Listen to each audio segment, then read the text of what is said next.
Pag-usapan naman natin ngayon mga boss, itong self-weight of column, beam at saka slab. Ito po yung bigat ng poste, biga at saka flooring. Yan po yung step by step na pag-aaralan natin ngayon mga boss. Napaka-importante po ng self-weight na yan o yung dead load po no, ng column o dead load po mismo ng poste, biga at saka ng flooring. Kaya lang mga boss, bago tayo mag-umpisa, huwag nyo po sanang kalimutang pindutin yung like, isama nyo na rin po yung subscribe tsaka notification bell. Okay, umpisahan na po natin. Ang una natin computing self-weight mga boss, no? Etong self-weight o bigat ng poste. Kung meron po tayong poste na ang haba po is 0.5 meters, ang lapad 0.4 meters, tapos ang taas po niya, H is equal to 5 meters. Ang self-weight formula po natin no, is equal to volume times concrete density. Ito pong volume ng poste.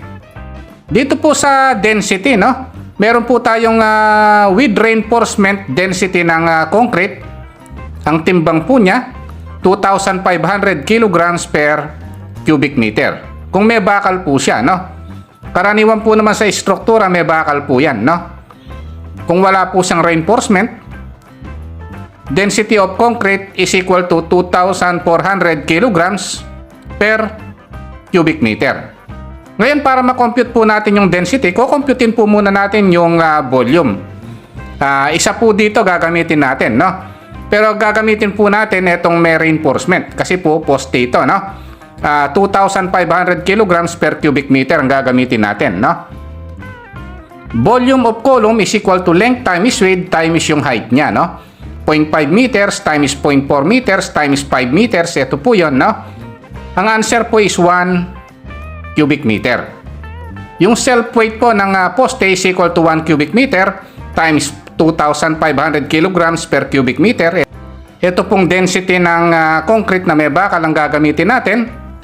Ang self-weight po is equal to 2,500 kilograms. Ang bigat po pala ng posting ito, 2,500 kilograms or 2.5 tons. Ang susunod na kukomputin natin na self-weight mga boss o bigat ng struktura, ito pong slab o flooring.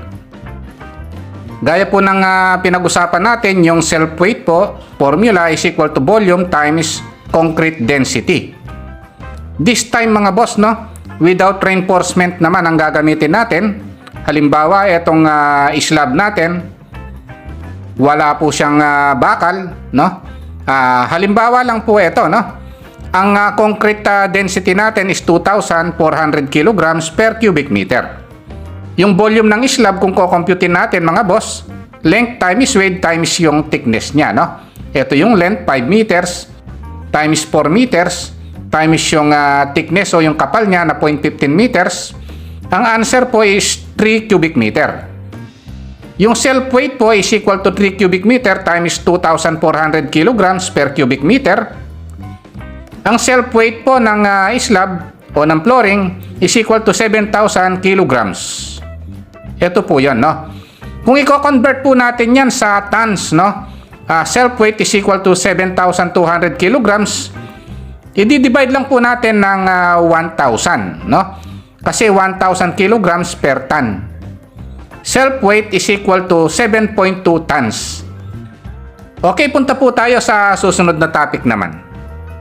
Ang susunod na kukomputin natin mga boss, no? Itong self-weight ng biga, no? Parang computation din ito ng poste, yung gagamitin nating density ng konkreto, yung may bakal, no? 2,500 kilograms per cubic meter. Tapos kukunin natin yung volume ng biga. Ang haba niya 5 meters times depth na 0.8 meters times width na 0.4 meters. Ang volume niya 1.6 cubic meters, no? Yung 1.6 cubic meters multiply lang ng 2,500 kilograms per cubic meter. Yung self-weight niya is 4,000 kilograms.